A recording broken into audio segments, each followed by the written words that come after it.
பாடலோடு நடந்த விநாயகர் ஊர்வலத்தின் கடைசி மகிழ்வான தருணம்.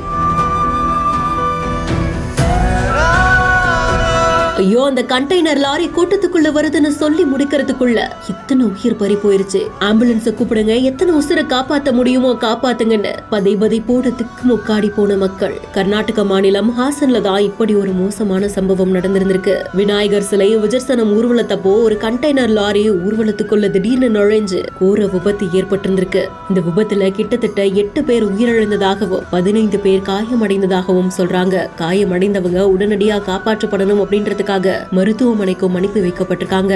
ஒரு பக்கம் விநாயகர் சிலையோட பக்தர்களும் அங்க இருக்கக்கூடிய பொதுமக்களும் ஆட்டம் பாட்டம் கொண்டாட்டம்னு ரொம்பவும் மகிழ்ச்சியோட செல்லும் போது திடீர்னு ஒரு நொடியில அந்த தருணம் தலைகீழா மாறி இவ்வளவு பெரிய விபத்து நடந்தது பெரும் அதிர்ச்சியையும் சோகத்தையும் ஏற்படுத்தி இருக்கு.